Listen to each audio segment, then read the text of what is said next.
Good morning, Tri-C Elementary. This is Mrs. Forby, and today is Thursday, April 16th. Happy birthday to Avery Jones, Jacob McCree, and Cole Woods. We hope you all three had an awesome birthday. It's time for a moment of silence, so if you would, please join me.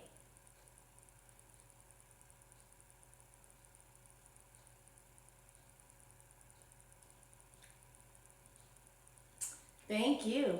All right, let's look back in history to April 16th, 1705. There was a famous physicist and mathematician. His name is Isaac Newton. You might remember him from science. He's famous for studying the laws of gravity and the laws of motion. As a matter of fact, with the laws of gravity, he was sitting outside one day and he saw an apple fall from an apple tree. And he wanted to know why that apple fell straight down to the ground. It didn't fall at an angle, it fell straight to the ground. And that's why he started studying the laws of gravity. He also is very famous for his theories of motion and for making this statement that for every action, there is an equal and opposite reaction. Well, on April 16th, 1705, his name changed a bit when he was knighted. He became a knight by Queen Anne of England, changing his name to Sir Isaac Newton. In 1929, it was an exciting day in Major League Baseball. The New York Yankees were super excited on opening day, April 16th, 1929. They were going to be the very first Major League Baseball team to wear numbers on the backs of their jerseys.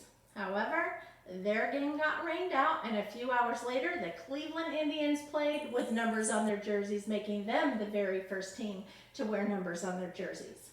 Then in 1968, the longest shutout game in Major League Baseball took place on April 16th, 1968. It was against the Houston Astros, and it was against the New York Mets. They played for 24 innings. When in the 24th inning, a player had a hit from the Houston Astros, giving them one run, beating the New York Mets. Took 6 hours and 6 minutes to complete that game.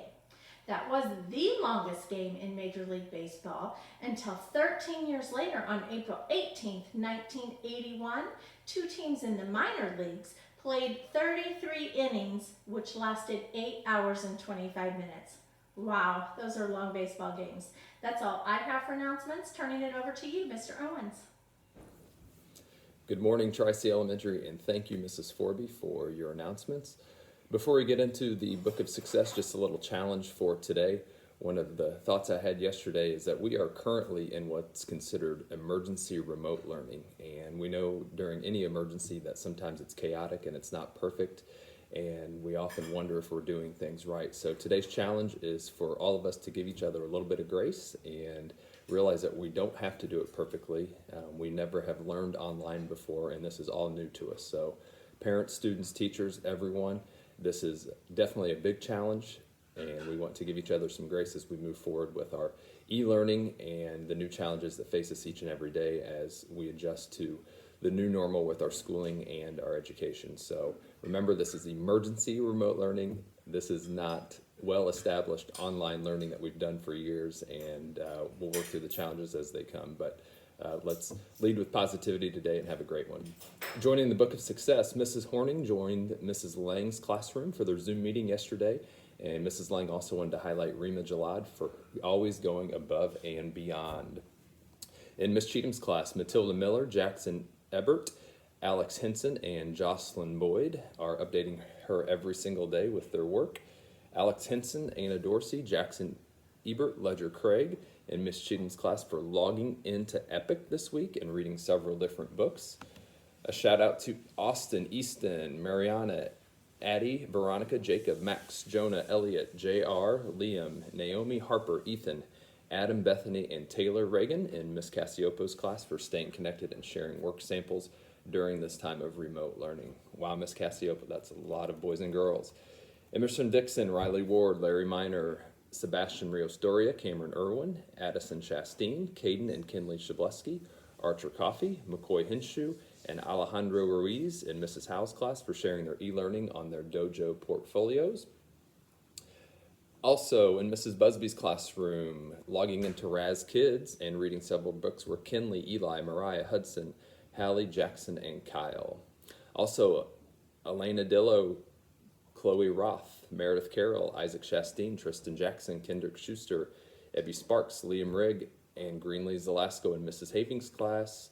Thank you for sharing their work through their e-learning. Way to go, guys. In Mrs. Hale's class, she wants to highlight Violet Fager. Violet has been working on a project to help the Murfreesboro Food Pantry. She's creating artwork and selling them to family and friends. Her goal was to raise $100, and she has already raised $138. Amazing work, Violet. Thank you, Mrs. Hale, for sharing that awesome story. Also, Anthony Glasper in Mrs. Hale's class is sharing his work on Dojo Portfolio. Good job, Anthony. I would like to highlight Felicia Kimbrough for supporting her child's e-learning needs. Thank you, Mrs. Kimbrough.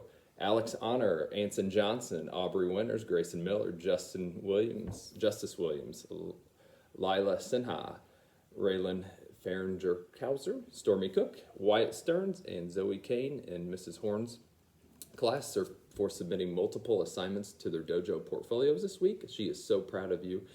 And finally, this is a parent request for Miss Gravatt and her awesome math instruction that took place online yesterday. Students creating their own problems, Miss Gravatt being there available to give them feedback and directions. Great job, Miss Gravatt and your class. That's all we have for today. Parents, in your email, you'll find a survey link. Again, apologies that yesterday it was down for some reason. It should work. We've heard back from about 50 people that have picked up packets. If you don't pick one up from the buses, you don't have to fill it out. This is just to get information of those packets that are being picked up on the bus routes each day, so we know how many to put on each bus approximately, and that we don't run out. Have a great day.